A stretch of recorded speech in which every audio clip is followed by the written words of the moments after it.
శుక్లాంబరధరం విష్ణుం శశివర్ణం చతుర్భుజం ప్రసన్నవదనం ధ్యాయేత్ సర్వవిఘ్నోపశాంతయేత్.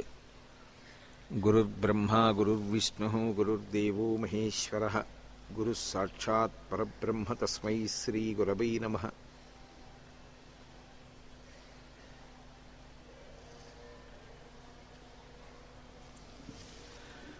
వ్యాసాయ విష్ణురూపాయ వ్యాసరూపాయ విష్ణవే నమో వై బ్రహ్మనిధయే వాసిష్ఠాయ నమో నమః.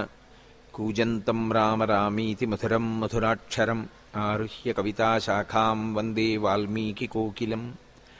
శ్రుతిస్మృతిపురాణానాం ఆలయం కరుణాలయం నమామి భగవత్పాదశంకరం లోకశంకరం. వాగర్ధావివ సంపృక్తౌ వాగర్ధప్రతిపత్తయే జగతః పితరౌ వందే పార్వతీపరమేశ్వరౌ. సూక్తిం సమగ్రయతున స్వయమేవ లక్ష్మీః శ్రీరంగరాజమహిషీ మధురైకటాక్షైః. వైదగ్ధ్యవర్ణగుణగుంభనగౌరవైర్యాం కండూలకర్ణకుహరాः కవయోధయంతి. హైమోర్ధ్వపుండ్రమజహన్మకుటం సునాసం మందస్మితం మకరకుండలచారుగండం.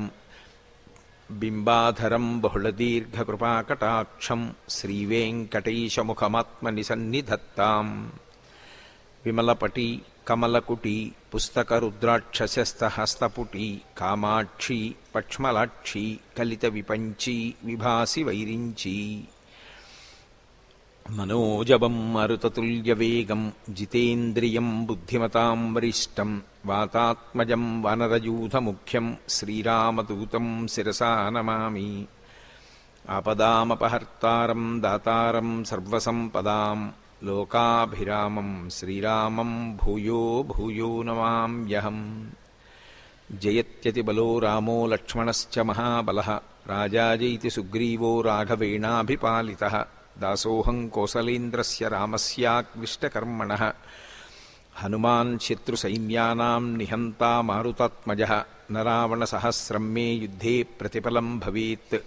శిలాభిస్తు ప్రహరతః పాదపైశ్చ సహస్రశః. అర్దయిత్వా పురీం లంకాం అభివద్య చ మైథిలీం. సమృద్ధార్థో గమిష్యామి విశతాం సర్వరక్షసాం. ధర్మాత్మా సత్యసంధశ్చ రామో దశరథిర్యది. పౌరుషీ చ ప్రతిద్వంద్వశరైనం జహిరావిణం. హరి ఓం. పరమేశ్వర స్వరూపమైన సభకి నమస్కారం.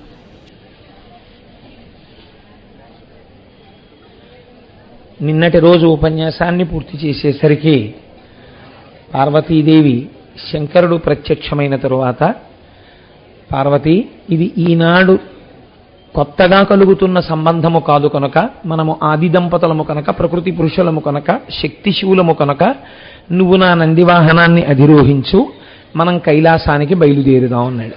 అంటే అమ్మవారంది, ఈసారి పార్వతీ కళ్యాణము చాలా ప్రధానం. సశాస్త్రీయముగా మన యొక్క కళ్యాణం జరగాలి. నువ్వు కన్యాదాతగారైనటువంటి హిమవంతుని ఇంటికి పెద్ద మనుషుల్ని పంపించి కన్యని అపేక్షించు.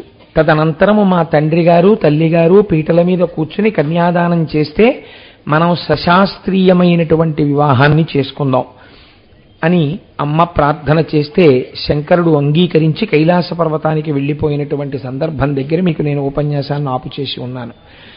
తదనంతరము పార్వతీదేవి తన యొక్క తపస్సుని విరమించినదై తల్లి కూడా హిమవత్ పర్వతానికి చేరుకుంది. తండ్రి హిమవంతుడు కూతురి ముఖాన్ని చూశాడు. గతసారి తిరిగి వచ్చినప్పుడు ముఖం, ఇప్పుడు వచ్చిన ముఖం చాలా తేడాగా ఉన్నాయి. చాలా ఆనందం కనపడుతోంది ఆ ముఖంలో. తండ్రి కదండి, తన కళ్ళ ముందు పుట్టి పెరిగిన పిల్ల ముఖం చూడగానే తెలిసిపోదు ఎందుకు అలా ఉందో. ఆ ఆనందం చూసి ఆయన అన్నారు, లలనా నీ ముఖపద్మమెంతయు మహాలంకారమై కాంతి నిశ్చలమయ్యున్నది. నేడు నీ నయనముల్ సంపుల్ల నీలోత్పలంబుల సత్కాంతికి నీడుతోచినవి. నీ బోంట్లందరున్ సొంపుమై కలుగం బొంగిన వారలేమి చెప్పుమా కాంతామణి ధీమణి అన్నాడు. ఏమిటమ్మా, ఇవాళ నీ కళ్ళు అరవిరిసిన తామర పూలల్లో ఉన్నాయి, చాలా కాంతివంతంగా ఉంది నీ ముఖం, చాలా సంతోషంగా ఉన్నావు, నీ చిలికెత్తెలందరూ కూడా చాలా ఆనందంగా ఉన్నారు, ఏమిటమ్మా విశేషం, నాకు చెప్పవలసింది అంటే ఆయన గ్రహించాడు. ఓహో బహుశః పరమశివ దర్శనము, పరమశివుని యొక్క అనుగ్రహము నా కుమార్తె అయినటువంటి పార్వతీదేవి పొందినది అని. అప్పుడు అక్కడ ఉండేటటువంటి చెలికత్తెలందరూ కూడా ఆ హిమవంతుడితోటి చెప్పారు పార్వతీదేవి వెళ్ళి తపస్సు చేసినటువంటి విధానము. శంకరుడు పరవశించి ప్రత్యక్షం కావడానికి ముందు బ్రహ్మచారిగా వచ్చి శివనింద చేసి పార్వతీదేవి యొక్క మనస్సు స్థితిని ఆవిష్కరించినటువంటి విధానము, అమ్మవారి శివభక్తి లోకమునకు ఆవిష్కరింపబడిన విధానము. తదనంతరము శంకరుడు సంతోషించి నేనే కన్యని అపేక్షించడం కోసం పెద్ద మనుషుల్ని కైలాసానికి పంపిస్తానని ప్రతిజ్ఞ చేసినటువంటి వృత్తాంతాన్ని చిలికెత్తెలు హిమవంతుడికి చెప్పారు. అప్పుడు హిమవంతుడు అంటున్నాడు, వనజలోచనతోడనా హిమవంతుడిట్లనే బాలికా అనిమిషుల్లు తీయింపగంటి అనంత రాజ్యముగంటి శంభునికి మామ హిమాచలుండను పుణ్యకీర్తులు కంటి నా తనయవైనను గారవించిన దాన చేసి తలోదరి. అమ్మా పార్వతి, నీవు నాకు కుమార్తెగా నువ్వే నన్ను అనుగ్రహించి జన్మించావు తప్ప యథార్థమునకు నిన్ను కుమార్తెగా పొందడానికి ఈ అర్హత ఉన్నది అని చెప్పడానికి నా దగ్గర ఏముంది? కానీ నువ్వు జన్మించి నాకు ఎన్ని గొప్ప విషయాలు ఇచ్చావమ్మా. వనజలోచనతోట నా హిమవంతుడిట్లనే బాలిక అనిమిషుల్లు తీయింపగంటి. దేవతలు ఇవాళ నన్ను స్తోత్రం చేస్తున్నారు.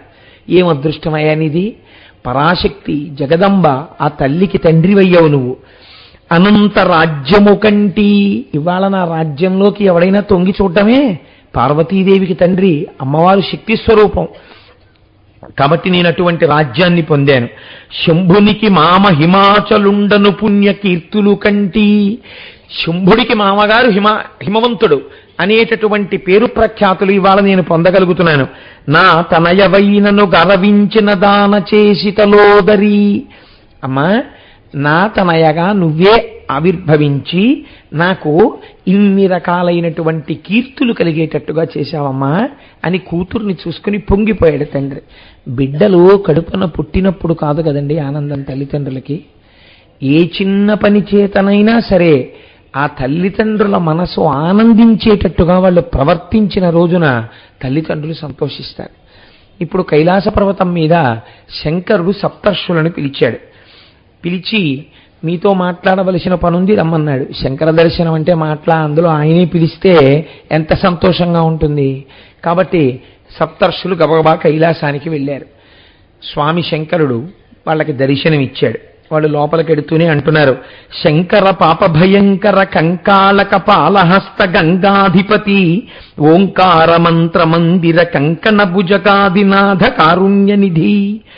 శంకర పాప భయంకర కంకాళ కపాలహస్త గంగాధిపతి, ఇవన్నీ శివుడి యొక్క బాహ్య వర్ణనలు.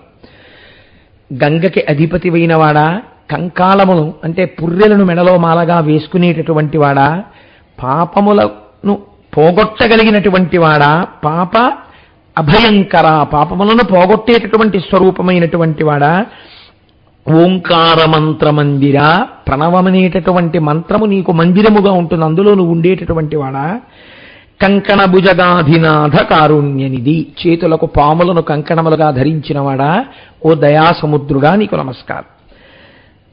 ఇప్పుడు వాళ్ళు అంటున్నారు, అటువంటి స్వామి దగ్గరికి వెళ్ళినప్పుడు ఆయన పిలవడమే చాలా గొప్ప.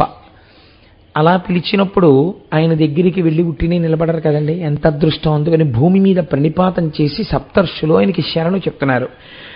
శరణార్థి కలధౌత శైలేంద్ర మందిర శరణార్థి దిననాథ చంద్రనయన శరణార్థి పరమేశ సర్వజ్ఞ శేఖర శరణార్థి గణనాథ చక్రవర్తి శరణార్థి దేవేంద్ర సంతతార్చిత పాద శరణార్థి నిర్మల చారువదన శరణార్థి యోగీంద్ర సంతాన భూజాత శరణార్థి గజ దైత్య చర్మధార వరద దేవదేవ వాసుదేవ ప్రియ సకల లోకనాథ శైలనాథ కనకశైల చాప ఖడ్గమాల స్తంభ దేవ సత్ప్రతాపాదిత్య రూపా. స్వామికి శరణాగతి చేస్తూ అనేకమైనటువంటి విశేషణాలని వేస్తారు. అందులో శైలేంద్ర మందిర అంటే కైలాస పర్వతం మీద నివసించేటటువంటి వాడా, సూర్యచంద్ర అగ్నినయన, సూర్యచంద్ర అగ్నులు మూడింటిని నీ కన్నులుగా కలిగినటువంటి వాడా అని ఒక్కొక్క విశేషణం చెప్తూ శరణార్థులం శరణార్థులం శరణార్థులం అంటే స్వామి శరణు అర్థించి వచ్చాం. ఇందులో మీరు ఒక చమత్కారం గమనించాలి. మనుష్యుడికి మీరు సేవ చేశారనుకోండి, ఏదో అంటే ఒక ఉదాహరణ చెప్పాలంటే మీరు నాకు ఒక ఉపకారం చేసి పెట్టారనుకోండి, నేను మీకేదో పని అప్పచెప్పి నాకు ఈ పని కావలసి ఉన్నది, మీరు చేయగలిగిన సమర్థులని విన్నాను, మీకు ఇబ్బంది లేకపోతే నాకు మీరు ఈ పని చేసి పెట్టగలరా అని నేను మిమ్మల్ని ఏదో అడిగాను అనుకోండి, అయ్యో తప్పకుండానండి మేము మీకు ఆ ఉపకారం చేసి పెట్టగలం, అది మా చేతిలో ఉన్న పని అని మీరు ఆ ఉపకారం చేసి పెట్టి మా ఇంటికి రావడమో అయితే చెయ్యడానికి మా ఇంటికి రావడమో జరిగిందనుకోండి, ఉపకారం అడుగుతున్నవాడెవరు? నేను. ఉపకారము చేయవలసిన వారెవరు? మీరు. ఇప్పుడు మీరు నా దగ్గరికి వచ్చి మేము శరణార్థం శరణార్థలం శరణార్థలం శరణార్థలం అని నా కాళ్ళకి నమస్కారం చెయ్యొచ్చా? చెయ్యవచ్చు, ఇద్దరికి చెయ్యవచ్చు. అంటే నేనన్నది లౌకికమైన ఉదాహరణలో చేయకూడదు. కోటేశ్వరరావుకు ఉపకారం చేసేటప్పుడు అలా శరణార్థి శరణార్థి అనరు, ఇద్దరికి చేస్తారు. గురువుకి ఉపకారం చేస్తున్నా అది గురువుగారి అనుగ్రహమే, అందుకని శరణార్థి అంటారు. రెండు, భగవంతుడికి ఉపకారం చేయడం అన్నది ఉండదు. ఈశ్వరుడు మీ చేత ఆ పని చేయించుకుని మిమ్మల్ని ధన్యుణ్ణి చేస్తాడు తప్ప. మీరు బాగా జ్ఞాపకం పెట్టుకోండి, మహాపురుషులైనటువంటి వారు మీ దగ్గర ఏదైనా ఉపకారాన్ని పొందితే దాని వెనక ఉన్న రహస్యం ఏమిటో తెలుసా అండి? ఈశ్వరుడు ప్రసన్నుడై మీకు చాలా గొప్ప ఉపకారం ఏదైనా చేద్దామని అనుకుంటే ఒక మహాపురుషుడికి ఒక పని అవసరాన్ని కల్పించి మీ ఇంటికి పంపుతాడు. తప్పక ఆయన వస్తాడు, వచ్చి ఒక ఉపకారం అడుగుతాడు. ఆ ఉపకారాన్ని మీరు ఆయనకి చేస్తే దాన్ని ఆయన అడ్డు పెడతాడు. నువ్వు ఈ ఉపకారం ఆయనకి చేశావు కదా, అందుకుని నీకు ఇప్పుడు ఇంత ఉపకారం నేను చేస్తున్నానని చేస్తాడు. అందుకే పుణ్యాపుణ్యములు దేని వలన కలుగుతాయంటే ఇంటి ముందుకొచ్చినటువంటి దాన్ని వదిలిపెట్టుకుంటారు. మీకు నేను ఒక ఉదాహరణ చెప్తాను చూడండి. మూకపంచశతి మీరు విన్నారు శరన్నవరాత్రుల్లో. మూకపంచశతిలో జరిగిన ఆశ్చర్యం ఏమిటో తెలుసా అండి? కామాక్షి అమ్మవారి దేవాలయంలో గొప్ప వాగ్ధారని కోరినటువంటి వాడై, గొప్ప కవిత్వాన్ని కోరుకున్నవాడై ఒక ఆయన దేవాలయ మంటపంలో తపస్సు చేస్తున్నాడు. మూకుడు అమ్మవారి దర్శనాన్ని అపేక్షించి తపస్సు చేయట్లేదు. మూకశంకరులు వారు ధ్యానం చేసుకుంటూ కూర్చున్నారు. కామాక్షి అమ్మవారు కాలి గజ్జలు గల్లు గల్లు మంటుండగా తాంబూల చర్వణం చేస్తూ ఇద్దరి మధ్యలోకి వచ్చి నిలబడింది. ఆయన బహిర్ముఖుడయ్యాడు. అమ్మవారు తాంబూల చర్వణం చేస్తున్న నోటిలోంచి ఆ తాంబూలపు పిడచ తీసి తన లాలాజనం జలంతో కలిసినటువంటి పిడచని తపస్సు చేస్తున్న వ్యక్తికి ముందిచ్చింది. నోరు తెరువు అంది. ఆయన అన్నాడు, తెరవను. నువ్వు స్త్రీవి, తాంబూలం నవిలేవు, ఎంగిలి చేశావు, ఆ పిడచ నేను నోట్లో పెట్టుకోనన్నాడు. అమ్మవారు నవ్వి మూకశంకరుల వంక తిరిగింది. నా భాగ్యం అని ఆయనకి నోట మాట రాదు, అందుకని నా భాగ్యం అమ్మ అని నోరు తెరిచారు. అమ్మవారు ఏం చేసిందో తెలుసా అండి? పెట్ల ఆ ముద్ద నోట్లో పెట్టేసుకుని నవ్వులుతూ నిలబడి ఆ నోట్లో ఉమిసింది ఆవిడ. మూకపంచశతికి ముందు ఆయన అలాగే పట్టాడు. అది జగదంబండి ఆవిడ. అంతే 5 శతకాలు వచ్చేసాయి. కొందరు అక్కడే ఉన్నా ఈ భాగ్యాన్ని నువ్వు పొందు అంటే పొందలేరు. ఏదో ఒక ప్రతిబంధకం వచ్చేస్తుంది. మాకు ఈ పుణ్యం అక్కర్లేదండి అని వేరు మాటలో పక్కకి పెట్టేస్తారు. కారణం ఏమిటో తెలుసా అండి? ఈశ్వరుడు ఇవ్వడానికి ఇష్టపడలేదని గుర్తు. ఇంత పుణ్యం ఇవ్వడానికి నేను అంగీకరించట్లేదు. కారణం ఏమిటి? వీడి ఇంత పుణ్యం చేస్తే రేపు పొద్దున్న ఎదర వీడికి రాబోయేవన్నీ ఆయనకి తెలుసు. ఇది అడ్డుంటే నేను ఆ పాప ఫలితం ఇవ్వడం కుదరదు. కాబట్టి మహత్కార్యముల యందు పాల్గొనే అదృష్టం ఈశ్వరుడు ఇవ్వడం. రెండిటిలో నేను చేశాను అనకూడదు. ఇది చేసే అదృష్టం ఈశ్వరుడు ఇచ్చాడనాలి. 2 రోజులు మనం హుండీలో 10 పైసలు వేసిన నా అదృష్టం ఈశ్వరుడు నాకు ఈ అదృష్టం ఇచ్చాడనాలి. రేపు మనం ఈశ్వరుడితో ఊరేగింపులో వస్తాం. మీరు అడుగు తీసి అడుగు వేసినది, మీరు చెప్పిన నామం, మీ శరీరం పడిన కష్టం, మీ ఊగిన చేతులు, మీరు చూసిన చూపులు, వీటిని ఈశ్వరుడు లెక్కలో పెట్టుకుంటాడు. లెక్కలో పెట్టుకుని ఏం చేస్తాడో తెలుసా అండి? మనకి తెలియదు. చేసిన పాపాలు ఉంటాయి. ఈ పాపాల ఫలితంగా బిడ్డలకి ఆపద రావచ్చు, భర్తకు ఆపద రావచ్చు, భార్యకు ఆపద రావచ్చు, ఉద్యోగంలో ఆపద రావచ్చు, వ్యాపారంలో ఆపదలు రావచ్చు. అప్పుడు దీన్ని చూస్తాడు. ఇటువంటి పుణ్యాలు అస్తమానం రమ్మంటే రావు. అస్తమానం శంకరుడు పెళ్లి కొడుకుగా వెళ్తున్నప్పుడు ఆయనతో పెడతానంటే ఉంటుంది ఏమిటండి అవకాశం? ఇదే పని ఆయనకి. కళ్యాణం గుళ్ళో జరుగుతుంది అంతవరకే, అంతేగాని కళ్యాణమూర్తిగా బయలుదేరి ఊరిరిగింపుగా రాడు. అలా రావాలంటే దానికి ఒక పరిస్థితి ఉండాలి. అందున శివమహాపురాణం అంతా అయిపోయిన తర్వాత పార్వతీ కళ్యాణంలో వస్తుంటే అస్తమానం అవుతుంది ఏమిటి ఇలా కార్యక్రమం? మంచిది అయితే, కాకినాడలో అలా అవ్వకూడదని నేను అన్నాను. ప్రతి నెల శివమహాపురాణం జరిగితే చాలా సంతోషిస్తాను నేను. నాకేం ఆనందం. కోటేశ్వరరావు చెప్పాలని ఏమన్నా ప్రపంచంలో పరమేశ్వరుడు ఎంతమందిని అనుగ్రహించాలో నేను ఒక్కడనే చెప్పాలన్న స్వార్థం కానీ అటువంటి హేయమైన కోరికలు కానీ నాకు ఎప్పుడూ ఉండవు. కనుక ఇప్పుడు ఆ నడవడమే అదృష్టం. ఈ రెండిటిని మీరు ఎప్పుడో నేను చేశాను అనకూడదు. ఈశ్వరుడు చేయించాడని పొంగిపోయి శరణాగతి చెయ్యాలి. గురువుగారు కబురు చేశారనుకోండి, అంతే. మీకు ఎన్ని పనులు ఉండనివ్వండి, పక్కన పెట్టి ముందు గురుకార్యానికి వెళ్ళిపోవలసిందే. ఎందుకని నువ్వు గురువు దగ్గర శరణార్థివి. ఆయన పిలిచిన తర్వాత వెళ్ళిపోవడమే. దాని యుక్తాయుక్త విచక్షణ నువ్వు చేయకూడదు. ఇంకా నీ కష్టం ఏమైనా ఉంటే గురువుగారికి చెప్పి తొందరగా బయటికి రావడమే తప్ప, నువ్వు అంతేగాని గురువు ఒకటి చెప్తే నేను ఇది చెయ్యనండి అనడానికి మాత్రం నీకు అధికారం లేదు ఇక గురువు దగ్గర. కాబట్టి ఇది శంకరుడి దగ్గర వాళ్ళు మాట్లాడే మాటను మీరు పద్యం కింద వినేస్తే మీకు దాని వలన ప్రయోజనం ఉండదండి. మీరు దాన్ని బాగా అర్థం చేసుకోవాలి. అర్థం చేసుకుని ఇంట్లో ఇలాంటి పద్యాలు వినపడుతుండడం, ఇంట్లో ఇలాంటి పద్యాలు చదువుకుంటూ ఉండడం గొప్ప అనుగ్రహాన్ని కటాక్షిస్తాయి. కాబట్టి చూడండి, సప్తర్షులు వాళ్ళేం సామాన్యులు కారు. అంతటి వాళ్ళు శంకరుణ్ణి చూడగానే అంటున్నారు, శరణార్థి కల్లధౌత శైలేంద్ర మందిరా శరణార్థి దిననాథ చంద్రనయన శరణార్థి పరమేశ సర్వజ్ఞ శేఖరా శరణార్థి గణనాథ చక్రవర్తి శరణార్థి దేవేంద్ర సంతతార్చిత పాద శరణార్థి నిర్మల చారువదన శరణార్థి యోగీంద్ర సంతాన భూజాత శరణార్థి గజ దైత్య చర్మధార వరద దేవదేవ వాసుదేవ ప్రియా సకల లోకనాథ శైలనాథ కనకశైల చాప ఖడ్గమూల స్తంభ దేవసత్ప్రతాప దివ్యరూప. ఈశ్వరా, ఇంత గొప్పవాడివి కాబట్టి నీకు మేము శరణాగతి చేస్తున్నాం అని ప్రణిపాతం చేసి భూమి మీద పడి నమస్కరించారు. వచ్చారా, రండి రండి రండి రండి. అటువంటి యోగ్యత లేకుండా వచ్చి నిలబడి మీరేదో కబురు చేశారట, ఏమైనా అవసరమా, ఏమైనా చేసి పెట్టాలని చెప్పండి, చేసి పెడతాం అన్నారు అనుకోండి. అబ్బే ఏదో అనుకున్నాను కానండి, దాని అవసరం ఏం లేదు, పర్వాలేదు మీరు వెళ్ళి రావచ్చు అంటాడు. ఎందుకంటే ఆ అవసరం ఉన్న పాత్రత లేదని ఇవ్వకపోవచ్చు.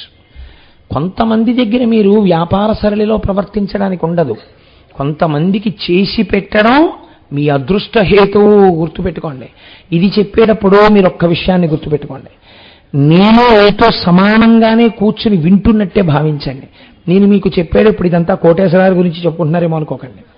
ఎందుకనంటే నేను చెప్పేటప్పుడు నాలో నేను హెచ్చరిక చేసుకుంటున్నాను, నువ్వు కూడా నీ గురువుల దగ్గర అలా ఉండే బుద్ధి నీకు సంతతము నిలబడుగాక, చెడగొండుగాక. ఈశ్వరా, నేను నిన్ను శరణాగతి చేస్తున్నాను ఈ పద్యంతో. నా మనస్సు నా శీలము ఎప్పుడు అలా నిలబడి ఉండేటట్టు నన్ను అనుగ్రహించు అని నేను ప్రార్థన చేసుకుంటున్నాను లోపల. మీరు కూడా అలా భావన చేయండి. కానీ కోటేశ్వరరావు మీకు ఏదో చెప్తున్నారు అంటే కోటేశ్వరరావు మనసులో ఏవో భావాలు ఉండి ఇలా చెప్తున్నారని మీరు అనుకోకండి. తెలిసిందా? కాబట్టి ఇప్పుడు శంకరుడు వాళ్ళ యోగ్యతని గుర్తించాడు. గుర్తించి వారిని కూర్చోపెట్టి చెప్తున్నాడు. బలము కలవారు, నిపుణత కలవారు, బుద్ధినీతి కలవారు, నిర్మలత కలవారు, సంపద కలవారు, వివాహ తతికి కావలయుధరం. పెళ్లి కుదర్చాలా? మనం చాలా తక్కువ చేసి మాట్లాడేది పెళ్లిళ్ల పేరయ్య అంటాం కదండి. శంకరుడు చెప్తున్నాడు, పెళ్లి కుదిర్చేవాడికి ఇటు పక్క అబ్బాయి గురించి అమ్మాయి వాళ్ళకి చెప్పేవాడైనా, అమ్మాయి గురించి అబ్బాయి దగ్గర చెప్పేవాడైనా, మగ పెళ్లి వారి మధ్య ఆడపెళ్లి వారి మధ్య నడిచేవాడు ఏ లక్షణాలున్నవాడు ఉండాలో చెప్తున్నారు. ఎందుకో తెలుసా అండి, ఒక్క మాట ఇటు వాళ్ళకు అన్నీ బాగుంటాయి కానండి, ఇదోటి మీరు దృష్టిలో పెట్టుకోవాలన్నారనుకోండి, జీవితాంతం వాళ్ళకి రిజర్వేషన్ ఉండిపోతుంది. కాబట్టి మాట్లాడేవాడు చాలా మర్యాదగా మాట్లాడేవాడై ఉండాలి, ఇద్దరిని సానుకూలపరిచేవాడై ఉండాలి. బలము కలవారు, దేహబలం ఉండాలి. ఓ 10 నిమిషాలు ఎంతో మాట్లాడేటప్పటికీ అమ్మ నేను ఇంకేం మాట్లాడలేనమ్మా మంచినీళ్ళు ఇవ్వండి పడుకునేవాడు ఇంకేం మాట్లాడతాడు. కాబట్టి నిపుణత కలవారు, మాట్లాడడం అంటే అదే పనిగా మాట్లాడడం కాదు. అబ్బా అసలు విషయంలోకి ఎప్పుడు వస్తారండి బాబు, ఈయన ఏమిటి ఇలా మొదలెట్టాడు, ఇన్ని పంపించారు ఏమిటండి అనుకునేటట్టు ఉండకూడదు. నిపుణత కలవారు, మాట్లాడడంలో నైపుణ్యం ఉన్నవాడై ఉండాలి.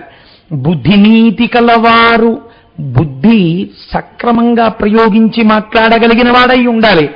2 వంశాలు ఉద్ధరింపబడబోతున్నాయి దీనివల్ల, ఎక్కడ పెళ్లి జరిగినా కదండి. నిర్మలత కలవారు, నిర్మలమైన మనస్సున్నవారై ఉండాలి. అంతేకాని పోలికలు తెచ్చేవాళ్ళు, లేకపోతే ఏదో అవతల వాళ్ళ మనస్సు ఖేదపడేటట్టు మాట్లాడేవాళ్ళు అయి ఉండకూడదు. సంపద కలవారు, డబ్బున్న వాళ్ళు అయి ఉండాలి. డబ్బున్న వాళ్ళంటే ఒకటి గుర్తుపెట్టుకోండి, సంపద అంటే బాగా డబ్బున్న వాళ్ళని కాదు దాని అర్థం, గౌరవమునకు అర్హుడై ఉండాలి. వారు ఇంటికి రాగానే ఏదో వచ్చారులే ఆడపిల్లి వారి తరపున అనేటట్టు ఉండకూడదు. అమ్మో ఆయన వచ్చారని ఎదురెళ్ళి నమస్కరించి తీసుకురావాలి. ఆయన ఒక మాట చెప్తే ఇంక మనం చూసుకోక్కర్లేదండి, ఆయనకేం కర్మ అబద్ధాలు అనేటట్టు ఉండాలి. సంపద కలవారు వివాహతతికి కవలయుధరన్, వివాహం చెయ్యడానికి కావాలయా ఇలాంటి మనుషులు అంటే ఇప్పుడు వాళ్ళు ఎంత పొంగిపోవాలి. వీళ్ళకి ఇంతకు ముందు ఈ పోస్టు చేసినట్టు ఎక్కడా దాఖలాలు లేవు. శంకరుడి పెళ్లికే వీళ్ళు కావలసి వచ్చారు సప్తర్షులు. ఇప్పుడు సప్తర్షులు అంటున్నారు వాళ్ళకి పదవి ఇచ్చేటప్పటికి పొంగిపోయారు, మా అదృష్టం పార్వతీ పరమేశ్వరులకి పెళ్లిలో అనుసంధానం చేయడమా అని. పంచశరాంతకలోచన పంచానన పంచరూప భాసుర కీర్తి పంచేంద్రియాది నిర్జిత పంచాక్షర దివ్య రూప ప్రమదాధిపతి. పంచశబ్దం మీద మాట్లాడుతున్నారు. పంచశరాంతకలోచన, నీకు పెళ్లి కుదర్చడం అంటే స్వామి 5 బాణాలు ఉన్నవాడిని కాల్చేసిన వాడి, నీ గురించి అవతల వాళ్ళకి చెప్పడం అంటే మాట్లా తండ్రి. పంచానన పంచరూప భాసుర కీర్తి, పంచభూతములుగా ఉంటావు, 5 ముఖాలతో ఉంటావు. పంచేంద్రియములకు శక్తినిచ్చేవాడివై ఉంటావు, పంచాక్షర మహామంత్ర రూపంలో ఉంటావు. ఏ వేదంబులకైన గూఢతరమై ఏ పారు నిరూపమున్ దేవా కంటిమియంత పుణ్యలముకో దేవేశ మీరాత్మలో భావింపంబడి ఏమి మీ తలపు మా భాగ్యంబు సిద్ధించనో కైవల్యాధిపయాన తిమ్ము కరుణన్ కర్జంబు సర్వేశ్వరా. ఏం అదృష్టమయ్యా, వేదముల చేత కూడా చూడబడినటువంటి పరమాత్మ ఇవాళ మాకు సాకార రూపుడై దర్శనం ఇచ్చాడు. పిలిచి దర్శనమిచ్చి నాకు పనుంది చేసి పెడతారా అంటున్నారు. ఈశ్వర మీకు పని చేసి పెట్టడమా, ఆ మాట కాదు అనవలసింది, మమ్మల్ని ధన్యే చేస్తున్నామను. కాబట్టి శంకర ఏమిటో మేము ధన్యులమయ్యే కార్యం మాకు చెప్తావా, చెప్పి మాతో చేయించుకుని మమ్మల్ని ధన్యుల్ని చేస్తావా చెప్పు తండ్రి అని అడిగాడు.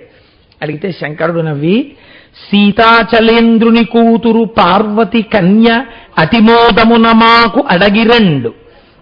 హిమవంతుని యొక్క కూతురుందయా పార్వతీదేవి, మీరు వెళ్ళి ఆ హిమవంతుడి భార్య అయిన మేనకాదేవితోటి మాట్లాడి ఆ అమ్మాయితో మాకు వివాహం కుదిరేటట్టుగా మాట్లాడండి. ఉడురాజవదనకు ఉనుంకు వేమడిగిన ఎంతైనమై కొని ఇచ్చిరండు.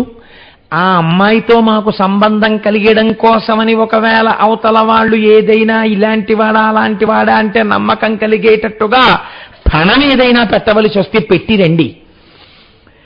మదిరాక్షినాతండు మనకిచ్చునట్లుగా పెంపారనుంగ్రంబు పెట్టిరండు. అంత అందమైన పార్వతీదేవిని మనకిచ్చేటట్టుగా బాగా మాట్లాడరండే. పాలకూళ్ళు కుడిచి పాలను మన సొమ్ము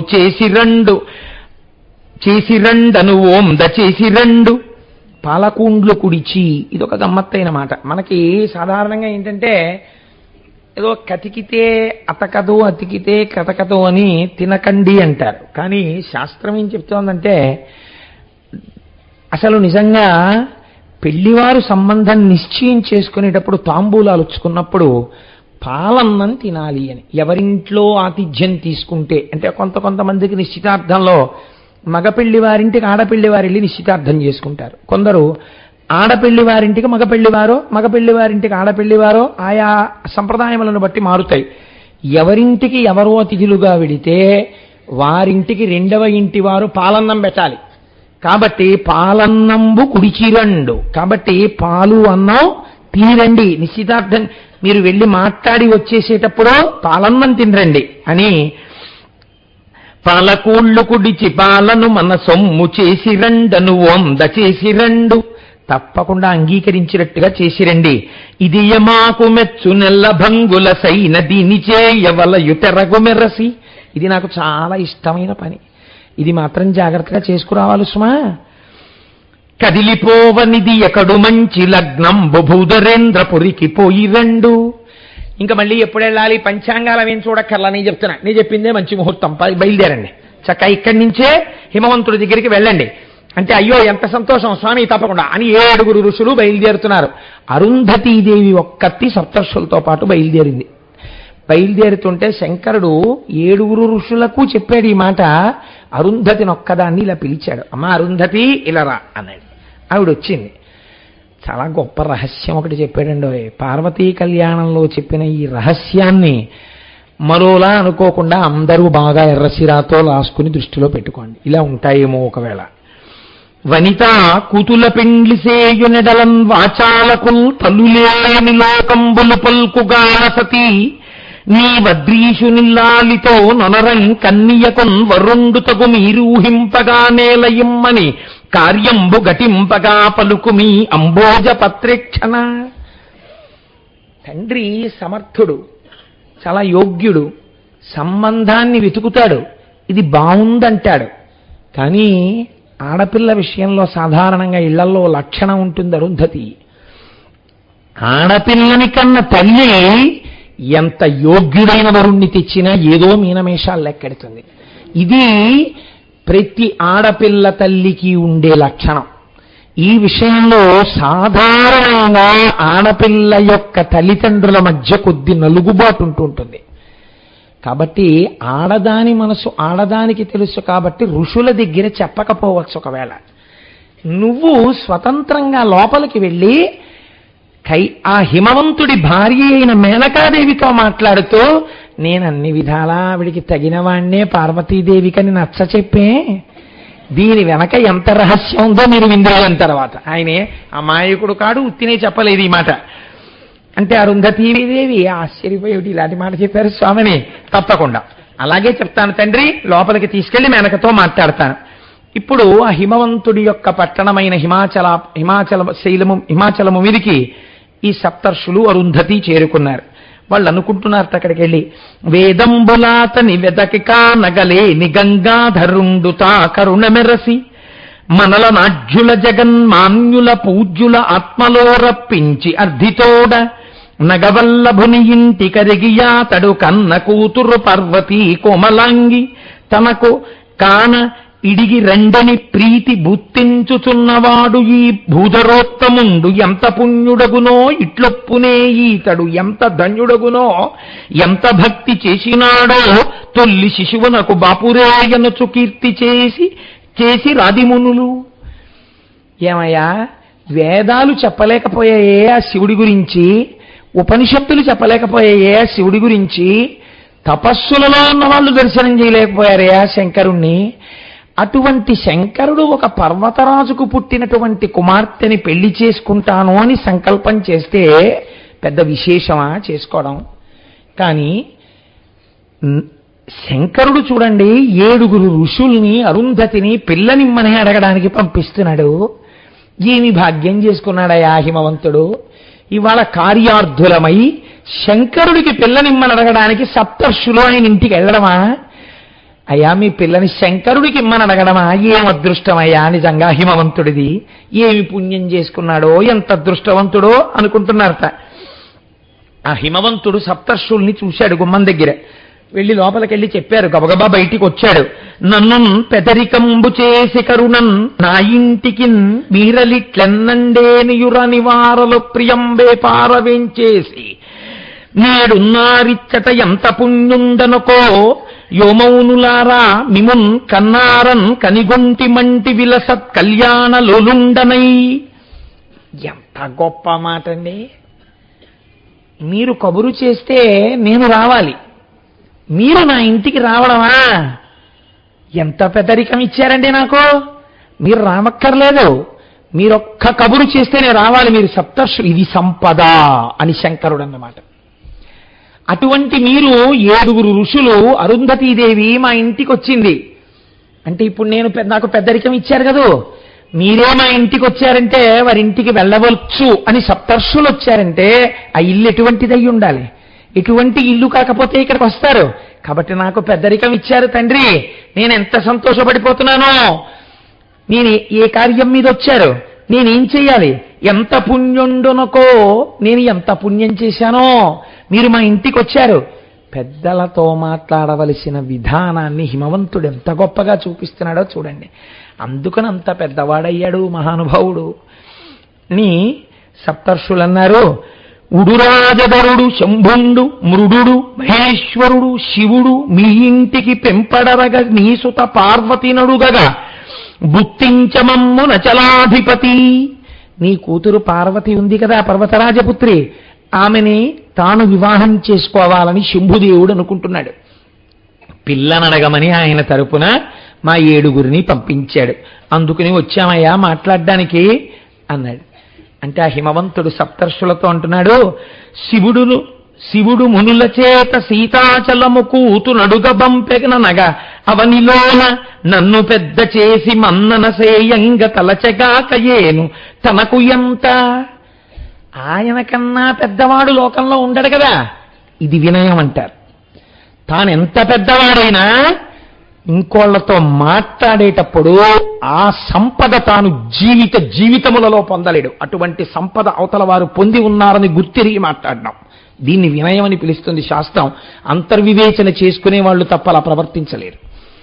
కాబట్టి ఇప్పుడు ఆయన అంటున్నాడు, శంకరుడు మా అమ్మాయిని అడగడం నన్ను చాలా పెద్ద చేయడం నిజంగా. మా అమ్మాయిని శంకరుడు వివాహం చేసుకోవడమా? ఆయన ఆజ్ఞాపిస్తే చాలు. ఆయన నా కుమార్తెని అనుగ్రహించి ప్రత్యక్షమైన నాడు తీసుకెళ్ళిపోతే చాలు.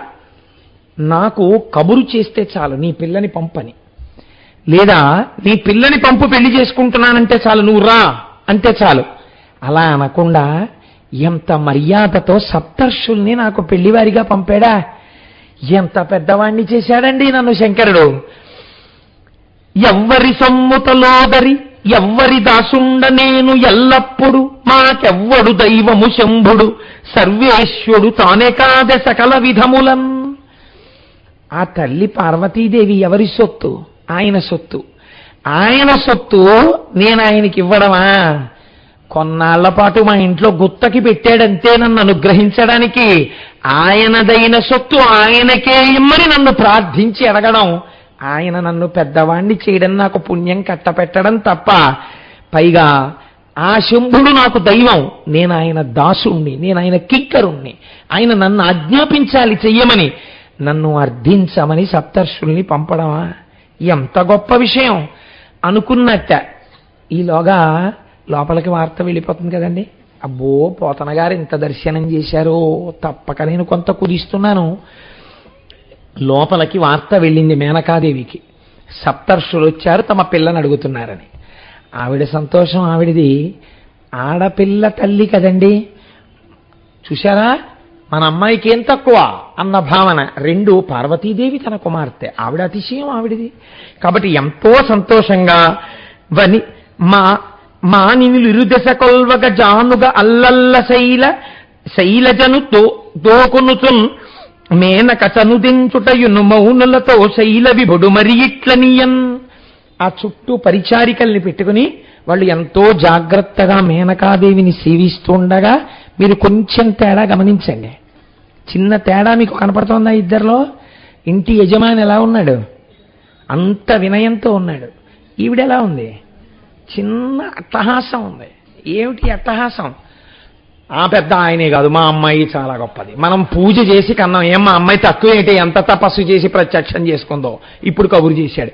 ఏం ఉత్తుత్తినే ఏం కబురంపించేయలేదు. మన అమ్మాయి అంత స్థాయి మన అమ్మాయికి ఉంది, మీరు ఏమంత పెద్ద, మేము దాసుండము అని మీరు అనక్కర్లేదు అన్నట్టుగా వచ్చింది బయటికి. అని పక్కన సంతోషమే అంటే తన కూతుర్ని కూడా పట్టుకుని వచ్చింది. ఉండవలసిందే, నేను మెచ్చుకుంటాను ఆ విషయం. ఆడపిల్లని కన్నవాడు అంత తలంచుకోక్కర్లేదు, సంతోషంగా అలా ఉండవలసింది ఆడపిల్ల తల్లి. 10 కాలాలకి అలా ఉండాలని నేను కోరుకుంటాను. కాకపోతే అది గర్వస్థాయిలో ఉండకూడదంతే. ఆ ఆనందం, ఆ పరిపూర్ణమైన తృప్తి ఉండవలసిందే. ఆడపిల్లని కన్నాం కాబట్టి ఇలా ఇలా ఇలా ఇలా ఉండమని నేను ఎప్పుడూ చెప్పను.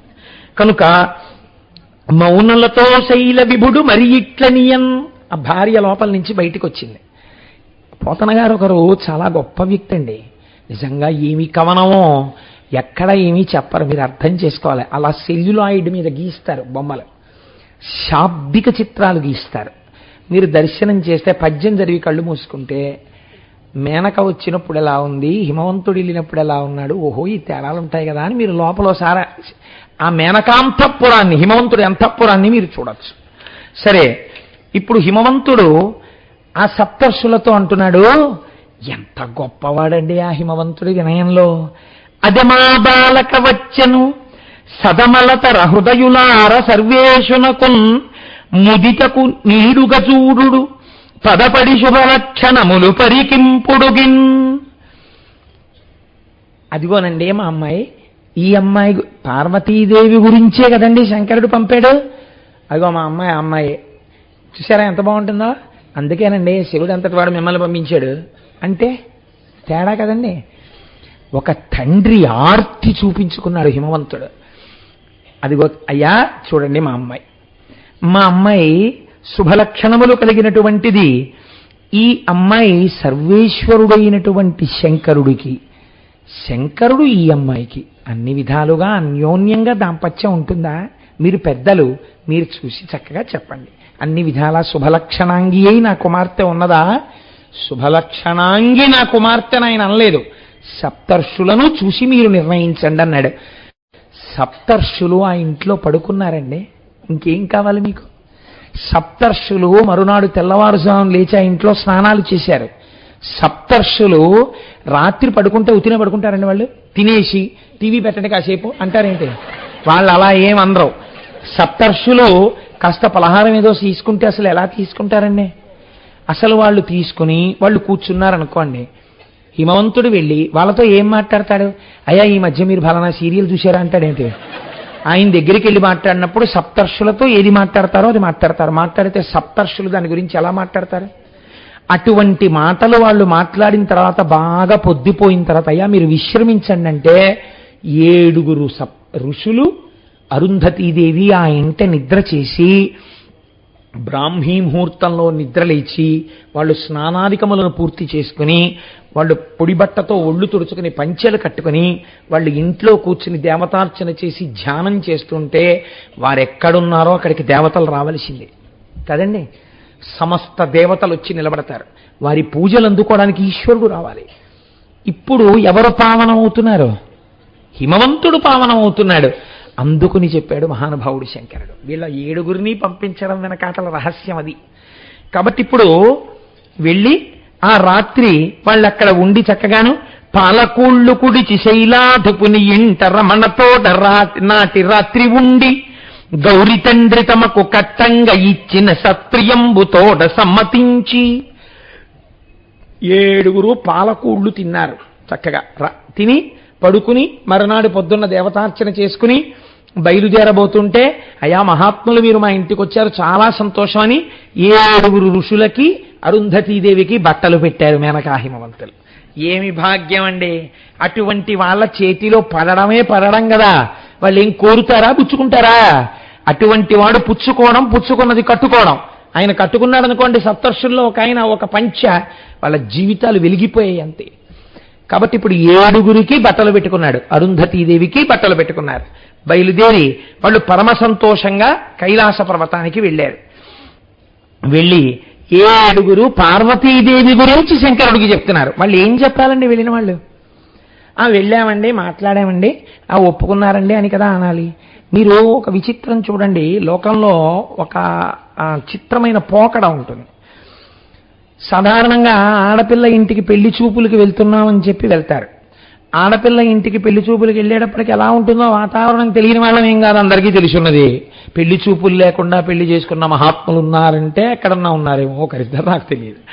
కాబట్టి ఏదో అట్టహాసం, స్వీట్లు, హాట్లు, టేబుళ్ళు, టీపాయిలు, కప్ బోర్డులు అవన్నీ సర్దేసి చాలా లగ్జూరియస్గా ఇల్లు కనపడేటట్టుగా పెట్టి ఏదో పెద్ద అల్లరి చేసి వచ్చినటువంటి వాడికి అన్నీ చూపించి చాట్ నుంచి చూసి మాట నుంచి చూసి వాడు పొడుగు ఎంత ఉన్నాడు, మన పిల్ల పొడుగు ఎంత, ఈ లెక్కలు కట్టేవాళ్ళు కొంతమంది చాలా నైపుణ్యం ఉన్నవారు ఉంటారు, వారిని రప్పించి వారిని అక్కడ పెట్టి చాలా తెలివితేటలుగా మాట్లాడి అవతల వాళ్ళకి ఎంత ఐశ్వర్యం ఉందో లాగగలిగిన వాళ్ళని రప్పించి, నీ కూతురు వెళ్ళి ఐశ్వర్యం ఎత్తుకోవాలా, వాళ్ళకుందని నువ్వు పంపిస్తున్నావా? నడువడిగలిగిన నీ కూతురు శ్రీ మహాలక్ష్మిగా ఇంటికెళ్ళి వాళ్ళు కోట్లకి కోట్లకి పడగలెత్తాలి. అలా నీ కూతుర్ని పంపు, నారాయణుడి ఇంటికి పంపానని. వాళ్ళ ఐశ్వర్యం గురించి నువ్వెందుకు విచారణ చేస్తావు? నీ కూతురు వెళ్ళాక వాళ్ళు పొంగిపోవాలి. ఆ అమ్మాయి వచ్చిన వేళ మేము ఏ స్థాయికి వెళ్ళామో చూడండి అనుకోవాలి. అందుకే బిడ్డొచ్చిన వేళ గొడ్డొచ్చిన వేళ అంది మన శాస్త్రం. కనుక అలా లేదుట. మీరు ఆ ఇంటికి వెళ్ళేటప్పటికీ ఆడపిల్లి వారు మీరు 6ంటికి వస్తానని 5:30కే వెళ్ళిపోయారనుకోండి, అయ్యా ఏమనుకోకండి అని వాళ్ళు కూర్చోమ్మని లలితా సహస్రనామ స్తోత్ర పారాయణం చేసుకుని సంధ్యావందనం చేసుకుంటున్నారనుకోండి, చేసుకుని లేచి వచ్చి అసుర సంధ్య వేళలో కాసేపు లలిత చదువుకోవడం మాకు అలవాటు, ఏమనుకోకండి అయ్యా మీతో మాట్లాడలేదని కూర్చోబెడితే మీరు ఏ గదిలో కెడితే ఆ గదిలో భగవత్ సంబంధమైన విశేషాలు కనపడుతూ ఆ ఇల్లు పరమసాత్వికంగా కనపడుతోంది అనుకోండి, మీరు మళ్ళీ తిరిగి వచ్చి ఇంట్లో దేని గురించి మాట్లాడతారు? పెళ్లి కొడుకు గురించి మాట్లాడరు. అబ్బబ్బబ్బా ఏమి సంప్రదాయమే, ఏమి కుటుంబమే, నిజంగా ఆవిడ చూసావా ఎంత మర్యాదో బాబోయ్, ఎంత మర్యాదస్తురాలో, ఆయన మాట చూసావా నిజంగా ఎంత సాత్వికంగా ఉందో, ఒక్క మాట తక్కెడ అంతే, అయోమయం అవి ఏం లేవు, అంత చక్కటి మాట, ఎంత మంచి కుటుంబం అంటారు. అలా వాళ్ళు హిమవంతుడి ఇంటికి వెళ్ళొచ్చి శంకరానికి పెళ్లి కుదిరిచ్చామంటారు లేదు, పార్వతీదేవి గురించి చెప్తున్నారు వాళ్ళు. ఎంత గొప్ప తల్లో మీరు ఆలోచించండి. నిజంగా సప్తర్షులు పొంగిపోయారు ఆవిడ్ని చూసి. పలుమరు ముల్లోకంబుల చెలులంచూచితిమి కాని చింతింపగన నా లలనకు కలలక్షణములు కలయగ ఏ చెలులయందు గానము దేవా. లోకములో ఎంతో మంది ఆడపిల్లల్ని చూశాం, ఆవిడకున్నటువంటి లక్షణాలు శంకరా ఎవ్వరి యందు లేవు. నీలాహిమేని కంటెను నీలాలుల కంటె ఇంద్రనీలము కంటెన్ నీల రుచి బోలు నంబిక నీలాల కలేమి చెప్ప నీలగ్రీవా. వాళ్ళన్నారు నీలగ్రీవా కట్టమనంత నల్లని మచ్చున్నవాడా, పిల్ల తెల్లగా ఉంటే బాగుందండి చాలా గొప్పేం కాదు, సాధారణంగా దానికి మార్కులు పడిపోతాయి, ప్లస్ మార్క్స్. వీళ్ళంటున్నారు పిల్లకించిత నలుపు కానీ ఎంత అందమో తెలుసా, నారాయణీ కదండి అన్నగారి పోలిక. కాబట్టి ఎంత అందమయ్యా నలుపులో. నీలాహిమేని కంటెను నల్లత్రాచుపం మెరుపు కన్నా ఆవిడ మెరుపు ఎక్కువ.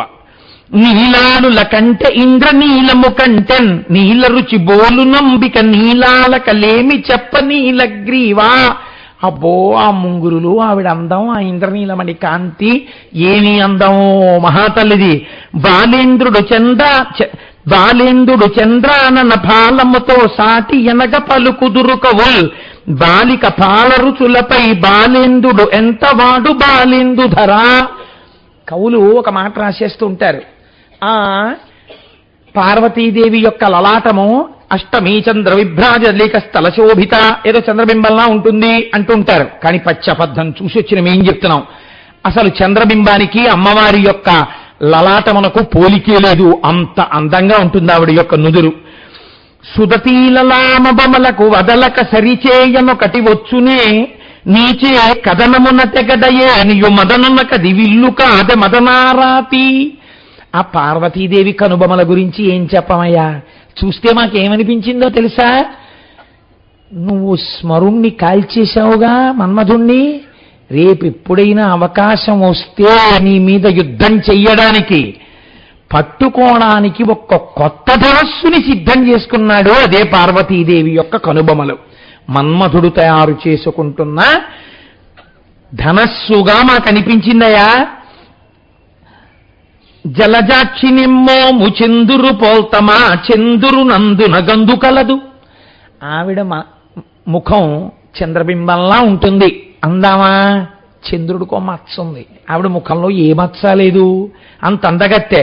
కన్నియవదనంబు కమలంబు బోల్తమా కమలంబు పుట్టుచో గసటు కలదు. పోని కమలంలా ఉంటుంది ఆవిడ ముఖం, అందామా? కమలం బురదలో పుడుతోంది కాబట్టి ఆవిడికి ఈ ముఖం పుట్టేటటువంటి ఈ కింది ప్రాంతం అలా బురదగా ఏదో చెమటలు పట్టేసి మచ్చలు పడిపోయి ఏం లేదే. మోహనాంగి ముఖంబు ముకురంబు బోల్తమా ముకురంబు నందున మృదువు లేదు. అబ్బో చాలా ముత్యంలా ఉంటుందండి ఆవిడ అని ఏమైనా అందామా? ఆ ఆవిడ ముఖానికి ఉన్న మృదుత్వం ఈ ముకురానికి ఎక్కడుంది?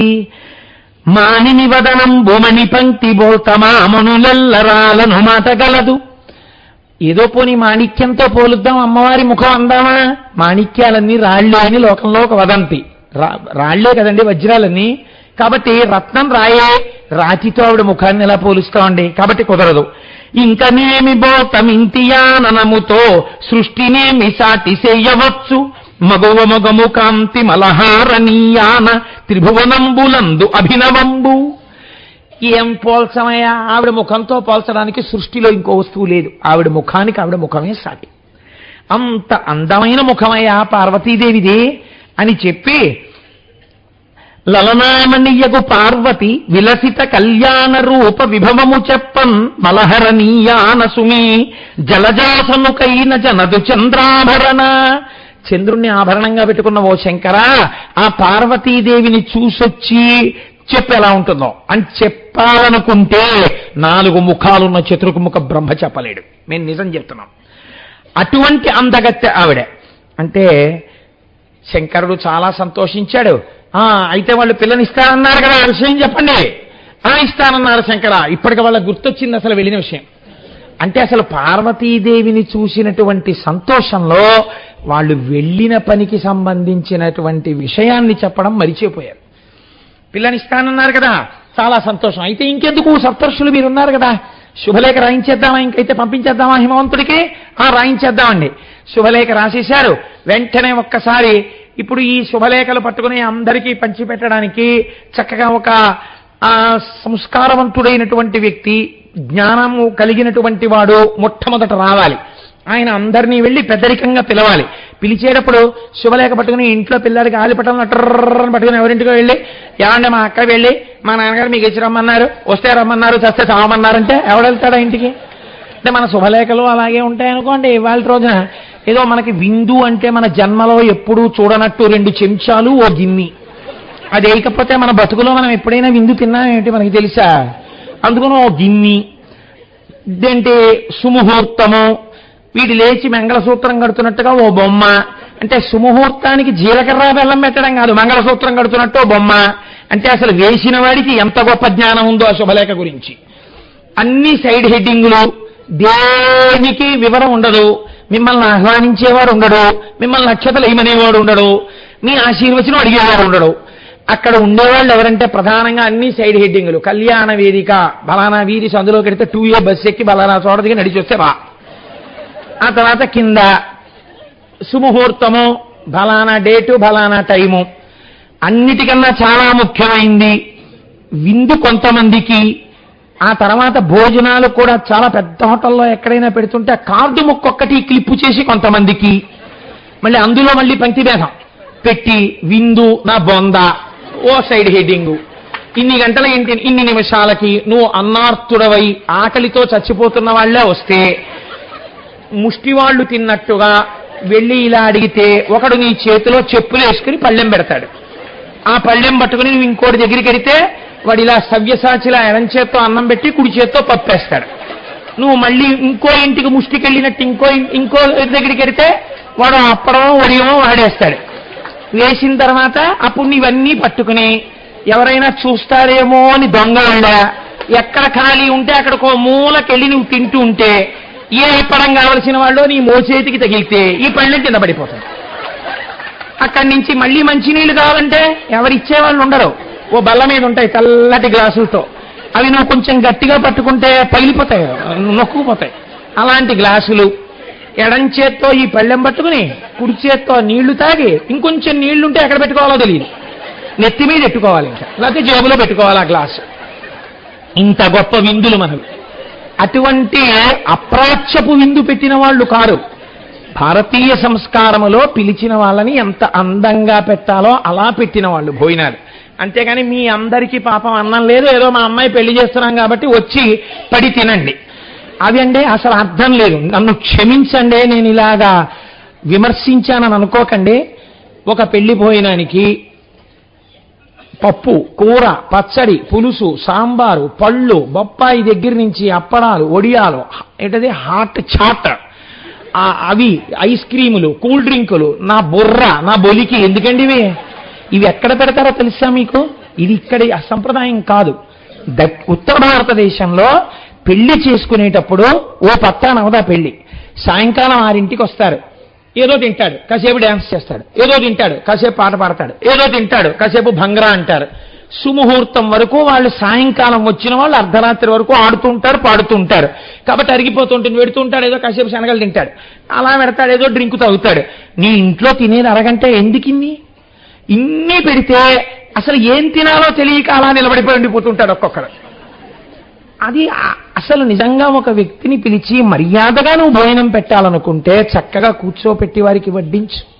అది లేదు, ఎందుకో ఇక్కడి నుంచి అక్కడ వరకు గిన్నెలు, వీడు ఇక్కడి నుంచి ఒక్కొక్కటే అసలు సూపర్ బజార్లో చూసుకుంటున్నట్టుగా చూసుకుంటూ ముందెళ్ళాలి. వీళ్ళు ఏమున్నాయి, ఇందులో ఏం తినాలి, అక్కడ మళ్ళీ జట్టీలు. ఆ గబుక్కుని భార్యతోటి ఏమిటివన్నీ ఏం తిందాం ఇవాళ అంటే, సాంబారు అన్నం తిందాం అంటుంది ఆవిడ. నీ మొహం ఎప్పుడు నువ్వు చేసేదే కదా, నేను ఇవాళ హాట్ ఎక్కడికన్నా వచ్చేటప్పటికి పీక్కుపోతారు ఎప్పుడు పెట్టనట్టు, అయితే మీరు అన్నట్టు అని మొహాలు ముక్కులు ముడిచేసుకోవడాలు. ఎందుకు వచ్చిన వాళ్ళండి ఏమిటో ఈ పెళ్లిళ్ళ గందరగోళాల అర్థం కానటువంటి స్థితి. సరే, ఇంతకీ అక్కడ మిమ్మల్ని అయ్యా మా అమ్మాయికి అక్షతలు అయ్యండి అని అడిగేవాడు ఎవరు ఉండడు. తినేసిన తర్వాత పన్ను పుచ్చుకునే వాళ్ళు రసీదు పుస్తకాలు ఎట్టుకున్నట్టు పుస్తకం పెట్టు కూర్చుని ఉంటారు అక్కడ. మీరు వెళ్ళి 2 చెవులు పెట్టుకుని ఆత్రేశార్చనానస సామాశ్వాత్రయారుషేయ ప్రవరాన్విత ఆత్రేశగోత్ర అపస్తంభ సూత్ర కోటేశ్వర శర్మ అహంభో వివాదయే అని మీరు మళ్ళీ కోటేశ్వరరావు అంటే 4-5 ఇంతకు ముందున్నారని ఇంటి పేరు చెప్పండి అంటాడు వాడు. చాగంటి కోటేశ్వరరావు ఏంటి ఇచ్చారు అంటే మీరు కవర్ ఇస్తే ఉండండి అంటాడు. తీసి 116 కరెక్టే కదండి అంటాడు. ఆ 116 వాడు డిజిటల్ చక్కగా గళ్ళు కూడా కొట్టుకుంటారు, 1000, 100, 10, 1 అందులో వేసుకుని ఆ 1000 ఆ కవర్ మీ మొహం మీదే చింపేసి అవతల పారేస్తాడు. మీరు దాని మీద విత్ బెస్ట్ కాంప్లిమెంట్స్ ఫ్రమ్ ఆశీర్వచనాలు రాస్తారు. అవన్నీ చెత్త పుట్టకి. మిమ్మల్ని పిలిచి అక్షతలు ఇచ్చి వెయ్యమనేవాడు ఉండడు. ఒకవేళ మీరు పుచ్చుకున్న దంపతుల దగ్గరికి వెళ్ళినా మీరు అటుండి వెయ్యండి, మేము వీడియో తీయాలంటాడు. వాడి కోసం వెయ్యాలి, దంపతుల కోసం కాదు.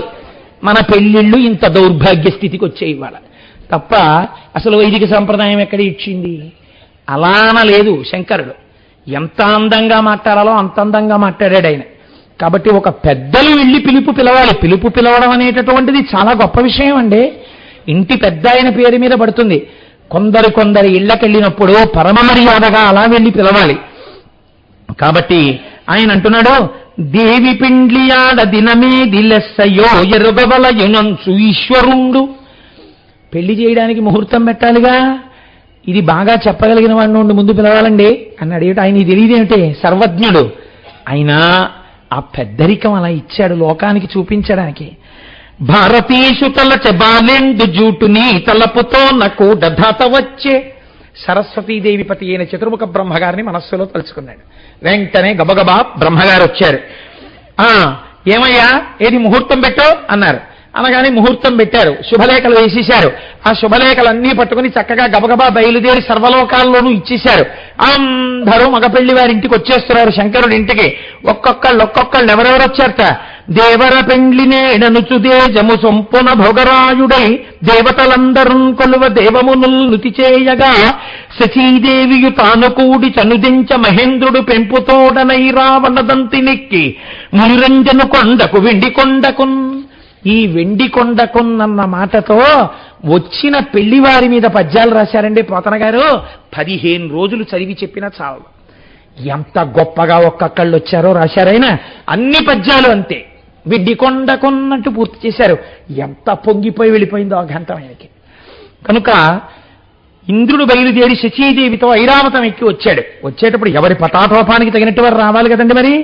అందుకని దండధరం మహాగణులు దగ్రులు కింకరులు ఒలిగొల్వ నుద్దండు లూలాయ వాహనండయి దర్పముతో మణిభూషణంగుడై దండధరుండు వచ్చె ఘనదండము కేల వెలుంగ కామిని మోడితుడై మనోజన మద మర్దను కొండకు వెండి కొండకున్. యమధర్మరాజు గారి చేతిలో తన దండం పట్టుకుని భార్యతో కలిసి ఆయన వచ్చారు. నొసల విభూతి బూసి కడునున్నని ఏనుగు తోలు కప్పి రాజసమున పాములం తొడిగి చారు త్రిశూల పినాకహస్తుడై వసగిన వెట్కతో దనదు నింతియు తానును వచ్చ సూలిదా బసవని నెక్కి జూట హిమభానుని కొండకు వెండి కొండకున్. ఈ వచ్చినటువంటి దేవతలందరితో కలిసి పరమేశ్వరుడు కూడా బయలుదేరడానికి సిద్ధపడుతున్నాడు.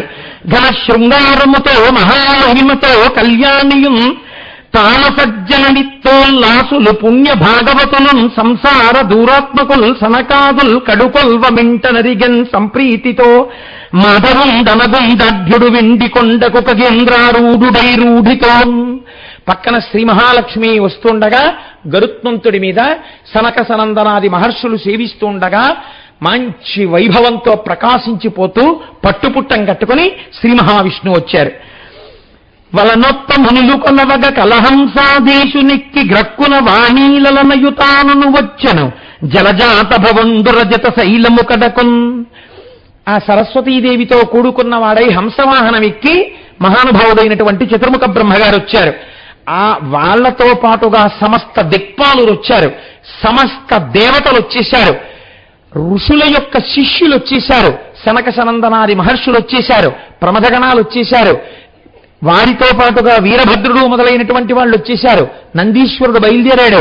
ఇంతమందితో కలిసి శంకరుడు బయలుదేరి కైలాసం ఖాళీ అయిపోయింది, సత్యలోకం ఖాళీ అయిపోయింది, వైకుంఠం ఖాళీ అయిపోయింది.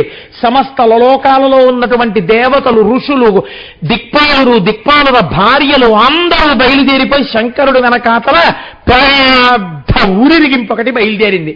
రేపు శంకరుడితో మనం అలాగే వస్తాం. అలాగే చతుర్ముఖ బ్రహ్మగారు, సరస్వతి, లక్ష్మీ, నారాయణుడు, నారదుడు, సప్తర్షుల భార్యలు వీళ్ళందరూ వస్తారు మనతో పాటు. ఆనాడు ఎలా వచ్చారో అలా మనం వచ్చి పొంగిపోవాలని అలా పెట్టాం. అందుకే అలా బయలుదేరి వాళ్ళందరూ వస్తున్నారు. వస్తుంటే శివుడు ప్రయాణం చేస్తూ వస్తున్నట్ట. ప్రాతపాములనెల్ల పరిహారమును చేసి మరి క్రొత్త పాముల మణులు తొడిగి. ఇప్పుడు మళ్ళీ పెళ్లి కొడుకు కదండి, పాత పాములన్నీ తీసేసి లోపల పెట్టేసి కొత్త పాముల్ని పెట్టుకున్నట్ట. అంతే తప్ప పాములు వదలడం. చూసారా, పెళ్లికి వెళ్తారని మీరెందుకని వదిలేడు. ఇన్నాళ్ళు ఎవరు ఆశ్రయించి ఉన్నారో అప్పుడు వాళ్లే. ఇది శంకరుడు అంటే.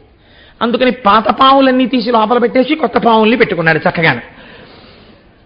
దండశూకాదీసు తల చుట్టుగా చుట్టి పొరుపారనెద భూతి పూత పూసి చక్కగా ఒంటి నిండా పౌడర్ రాసుకున్నట్టుగా ఆ భూతిని, ఆ భస్మని రాసుకున్నాడు.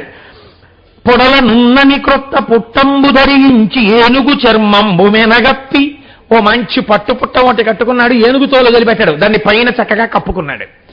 ఏనుగు చర్మంబు మెనగప్పి నీలకంధరమున నిమ్మితో ఒకటి కంపు పూససరులు వేచి పొలుపు మిగుల చెలువు చేసి ఇట్లు శివుడు చతుర్దశ భువన రాజ్యలక్ష్మీ పొలుపు మిగుల. ఆయన పట్టుపుట్టం ఒకదాన్ని కట్టుకున్నవాడై చక్కటి జటాజూటాన్ని కట్టుకుని నీలకంధరముతో ఆ సురలందరూ దేవతలందరూ కొలుస్తుండగా, ఋషులు కొలుస్తుండగా, జయ జయశంకర హర హరశంకర అంటుండగా బయలుదేరుతున్నాడు. ఘణిల్లున వైచో ఘనమైన రంకెల కులశైల గుహలు ఘూర్నిలిచలంగా. ఆ నందీశ్వరుడు సంతోషం అండి మామూలుగా పెడతాడంటే. ఇప్పుడు మనతో పాటు స్వామి శంకరుడితో పాటు మనం వచ్చేటప్పుడు శంకరుడి రథం మీద వృషభం ఉంటుంది, ఆ వృషభ వాహనం మీద కూర్చొని వస్తాడు శంకరుడు రేపు మనతోటి, లేదా శంకరుడితో మనం వస్తాం రేపు. కాబట్టి పెద్ద అరుపులు అరుస్తూ అంబా అని ఆనందంతో అమ్మగారు వచ్చేస్తామని మళ్ళీ ఇంటికి వెళ్ళిపోతున్నట్టు శంకరుడిని తీసుకుని నందీశ్వరుడు. మహితమాలోద్ధూతమారుత వశమున దిక్కులు చొరుగులై తిరుగుచుండ. దిక్కులు కప్పేస్తోంది వీళ్ళ మించొచ్చేటటువంటి గాలి, ఆ చప్పుడు, ఇవన్నీ. కొండల కోరాడు కొమ్ముల నమ్మేటి ధారాధరంబులు తగులు పడగా పదఘట్టనమున భూధరాధక్షుండు అగు శేషాహి అల్లన శిరము వంచ. వీళ్ళు ఇన్ని కోట్ల మంది అన్ని లోకాల నుంచి పెళ్లికి బయలుదేరిపోతే ఆ బరువు ఒక్క చోటికి వెళ్ళిపోయేటప్పటికే ఇంకా శేషుడు భూమిని పట్టుకోలేక ఇలా వంగిపోయాట. ఈయనే ఓ పక్క నుంచి ఇలా వెళ్ళడం మొదలు పెట్టగానే దేవతలందరూ వచ్చి శంకరుణ్ణి ఒక వరం అడిగారట. శంకరా, మనం పెళ్లికి బయలుదేరాం, బాగుంది, అసలు మీ గురించి చెప్తేనే వాళ్ళు పొంగిపోయి పెళ్లి కొప్పుకున్నారు. ఇప్పుడు నీవు నిజంగా నీ రూపాన్ని చూసి నీకు కన్యాదానం చేసేటప్పుడు పరిపూర్ణమైన మనస్సుతో పరవశించిపోయి కన్యాదానం చేసేస్తారు ఆ మేనకా హిమవంతులు. అలా చేసేయగానే వాళ్ళకి మోక్షం వచ్చేసి వాళ్ళ రూపం పోతుంది. ఆ రూపం పోతే హిమశైలం ఉండదు. హిమశైలం అనేక రత్నములకు బంగారమునకు వాలవాలము. ఎందరో ఋషులు తపస్సు చేసుకుంటున్నారు. ఆ హిమవత్ పర్వతము లేకపోతే భూమికి శోభ ఉండదు. కాబట్టి చిట్ట చివర మోక్షాన్ని పొందుతారు వాళ్ళు. కానీ అప్పటిదాకా నిండు మనస్సుతో నీకు కన్యాదానం చేయకుండా ఏమిటి బాబోయ్ ఇలాటల్లుడు వచ్చాడు అనేటటువంటి అర్ధ మనస్సుతో నీకు కన్యాదానం చేసేటట్టుగా వాళ్ళ మనస్సు నువ్వే మార్చు శంకరా అని అడిగారు. ఇది ఎంత బాధాకరమైన విషయం అండి నిజంగా. శంకరుడు అన్నట్ట మీ అందరికీ హిమవత్ పర్వతం కావలసి వస్తే తప్పకుండా నేను అలాగే ప్రవర్తిస్తానన్నాడు. అందరూ కలిసి బయలుదేరారు. ఈలోగా హిమవంతుడు తను శుభలేఖలు వేయించుకున్నాడు. ఆడపిల్లి వారు కూడా శుభలేఖలు వేస్తారు కదండి. మరి శుభలేఖలు వేయించుకుని ఆయన తన బంధువులందరికీ పంపించాడు ఆ శుభలేఖలు. వెండికొండకు పైడికొండకు వింజయన్ బలుకొండకు చండభానుడు దోచుకొండకు సాగరాంతపు కొండకున్ మండరంబనొప్పు కొండకు మందరంబను కొండకున్ కొండరాయుడు పంపెలేఖలు కోటికారి పంక్తిచేన్. ఆయన కూడా శుభలేఖలు వేసి పర్వతానికి బంధువులు ఎవరుంటారండి? పర్వతాలే ఉంటారు. కాబట్టి ఆయన నిజంగా పంపించినటువంటి పర్వతాల యొక్క లిస్ట్ ఇచ్చారు. నేను ఎంతకని రాయగలను మహాప్రభో, పుస్తకం రాయాలి ఇవన్నీ. సంతోషానికి పార్వతీ కళ్యాణం చెప్పేటప్పుడు కొన్ని పర్వతాల పేర్లైనా చెప్పకపోతే ఎలాగా అని ఆయన ఎవరికి పంపించాడో తెలుసా అండి? ముందు ఈ పర్వతాలు అన్ని లోకాల్లో ఉన్నాయి కాబట్టి ఆ లోకాలన్నిటికీ పంపెట్ట. అతల వితల సుతల తలాతల రసాతల మహాతల పాతాళ లోకాలకి పంపెట్ట. చక్రవాళ సుమేరు గంధమాదన శేషాద్రి వృషభాద్రి వృషాద్రి నారాయణాద్రి వెంకటాద్రి గరుడాద్రి అంజనాద్రి శ్రీశైలం వింధ్యపర్వతం మైనాక పర్వతం మహేంద్రగిరి త్రికూటాచలం సహ్యాద్రి మలయ పర్వతం వృక్షవత్ పర్వతం పారియాత్ర పర్వతం హిరణ్యశృంగ పర్వతం మాల్యవత్ పర్వతం ఋష్యశృంగ పర్వతం వీటన్నింటికీ పంపించేట. ఈ పంపించినప్పుడు ఒక మాట రాశాట, మీరు రావడం కాదు పిల్లల్ని కూడా తీసుకురండి, కాబట్టి మీ పిల్లలందరితో అల్లుళ్లతో బంధుమిత్రులతో రావాలని రాశాట. రాస్తే పిలిచినవాడు హిమవంతుడు. పార్వతీదేవి కళ్యాణం వెళ్లకుండా ఉండొచ్చా? జన్మానికి సౌభాగ్యం అది. కాబట్టి తప్పకుండా వెళ్ళాలి, కళ్యాణం చూడాలి, ఆ ఊరేగింపు ఏమిటో చూడాలి, ఎంత గొప్పగా చేస్తాడో చూడాలి. కాబట్టి ఇప్పుడు వాళ్ళు వాళ్ళ పిల్లలతో వెళ్తున్నారట. ఎవరు వాళ్ళ పిల్లలు? వాళ్ళకి మగ పిల్లలు ఉన్నారు, ఆడపిల్లలు ఉన్నారు. ఆడపిల్లలు ఎవరట? నదులన్నీ ఆడపిల్లలు. కాబట్టి ఇప్పుడు ఈ నదులకి ఎవరినిచ్చి పెళ్లి చేస్తారు? సముద్రం నుంచి పెళ్లి చేస్తారు. నదులన్నీ సముద్రానికి చేరిపోతాయి. కాబట్టి ఏ ఏ నదులు వస్తున్నాయిట పెళ్లికి? కొన్నే చెప్తున్నానండి నేను, అన్నీ కాదు. భాగీరథి, గౌతమి, నర్మదా, యమున, సరస్వతి, కృష్ణవేణి, బహుదా, భీమరథి, తుంగభద్ర, రేణుక, మారాపహారి, కావేరి, కృతమాల, తామ్రపర్ణి, విశోక, కౌశికి, కండకి, విచిత్రక, వశిష్ట, ప్రవర, కాశ్యపి, సరయు, సర్వపాప, కుశావతి, ఫల్గుని, రేవ, కరతోయ, పుణ్యత, ఈ నదులన్నీ వచ్చాయిట. ఈ నదులకి చాలా ఆప్తులు ఉన్నారట. ఇవి ఒరుసుకుంటూ వెళ్ళిపోతున్నప్పుడు ఆ నదీ పరివాహ ప్రాంతంలో పంటలు పండి రాజులు రాజ్యాలు వెళ్తారట. కాబట్టి ఈ నగరాలతో వాటికి అనుబంధం ఉంది. అందుకని చిలికెత్తెల్లా ఉంటాయి ఈ నగరాలు, ఎప్పుడు వాళ్ళతో పెడతాయిట. అందుకని ఈ రాజ్యాలు వచ్చేస్తున్నాయిట. కురు, పాంచాల, కోసల, కాశీ, వజ్జి, మల్ల, అంగ, మగధ, వత్స, మచ్చ, చేది, అవంతి, గాంధార, కాంబోజ, సౌరాష్ట్ర, ఆశ్మక, ఎన్ని రాజ్యాలు ఈ రాజ్యాలు వచ్చేస్తున్నాయిట. వీళ్ళకి కొడుకులున్నారు. ఈ అరణ్యాల మీద ఉండేటటువంటి పెద్ద పెద్ద అరణ్యాలు, అరణ్యాలన్నీ కొడుకులు ఈ పర్వతాలకి. అవేమిటి? దండక, వింజక, చంపక, బదరిక, నహుష, నైమిష, దయిత, గుహ, దేవదారు, శ్వేతాఖ్య, ఇవన్నీ బయలుదేరాయిట. ఈ కొడుకులకి పిల్లలున్నారు. ఎవరా పిల్లలు? పక్షి, మృగ, శబరి, కిరాత, మానవ, సర్ప, కీట, ఈగలు, చీమలు, దోమల దగ్గర నుంచి అరణ్యంలో ఉంటాయి. కాబట్టి ఇవన్నీ బయలుదేరాయిట. ఇంతమంది బయలుదేరి పార్వతీ కళ్యాణానికి హిమవత్ పర్వతం మీదకి చేరుకున్నారు. అంటే మీరు చూడండి, ఇంకా పటాటోపం అసలు ఆ రోజున హిమవత్ పర్వతం మీద ఎంతమంది చేరిపోయారో చూడండి. మనుష్యులు కాదు, సమస్త జాతులు, సమస్త లోకాలు, సమస్త కొండలు, సమస్త నదులు, సప్త సముద్రాలు, ఇంతమంది పార్వతీ కళ్యాణానికి వెళ్ళిపోయారు. వెళ్ళిపోతే పొంగిపోయాట హిమవంతుడు. ఇంతమంది వస్తున్నారు, క్యాటరింగ్ ఎలాగ అనుకోలేదు ఆయన. అనుకుని చాలా సంతోషపడిపోయి అలంకారం చేశాట. రేపు పొద్దున్న మనందరం కూడా పరమశివుడి యొక్క అనుగ్రహాన్ని, అమ్మవారి అనుగ్రహాన్ని పొందడానికి అమ్మ సంతోషం ఎప్పుడో తెలుసా అండి? కళ్యాణానికి వస్తే కాదు, తన భర్త వస్తున్నప్పుడు ఇలా ఎంతమంది వస్తున్నారని చూస్తుంది. దానికి పొంగిపోతుంది, పతివ్రత కదండి. అందుకని పురాలంకారం చేసేట హిమవంతుడు. ఎలా?